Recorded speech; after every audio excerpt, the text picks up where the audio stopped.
Qui êtes-vous?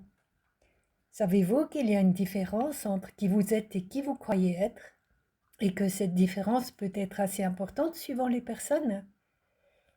Qui vous croyez être dépend de ce que vous avez acquis et compris de vos expériences depuis l'enfance et de ce que vous avez accepté comme étant une vérité. Cela représente votre histoire, c'est tout à fait normal, vous êtes un être humain. Cependant, pour résumer, cette histoire que vous pensez être la vôtre est en fait une construction créée par votre mental, votre ego et votre émotionnalité qui représente le personnage.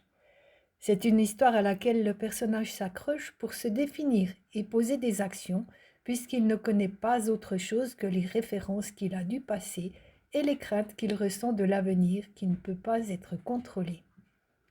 Tant que vous n'avez pas conscience de votre personnage et des vérités qu'il s'est forgées, alors vous êtes conditionné. Vous n'êtes pas libre de la plupart de vos actions et décisions, malgré ce que vous en pensez.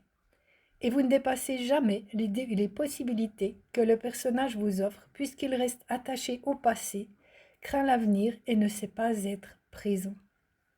Qui vous êtes, en revanche, ne dépend pas de vos croyances ni des jugements que vous avez sur vous et les autres. Qui vous êtes est votre nature essentielle, celle que l'on appelle aussi nature divine et qui vit hors de la dualité. Il y a le bien, il y a le mal. Qui vous êtes est toujours en lien avec la sagesse, la lumière, l'amour. Qui vous êtes vous offre à chaque instant la sagesse et l'inspiration pour répondre avec créativité aux situations qui se présentent. Qui vous êtes ne vous a jamais quitté, mais se trouve souvent enfoui sous les constructions mentales et égotiques du personnage. L'époque dans laquelle nous sommes est bousculante, c'est vrai, mais elle renferme également une formidable opportunité de nous débarrasser de tous les schémas piégeants, limitants, qui nous éloignent de notre vraie nature, pour peu que l'on s'en donne les moyens. Je vous invite à prendre le temps de voir si vous préférez être qui vous croyez être, ou si vous vous sentez appelé à vous connecter à nouveau à qui vous êtes.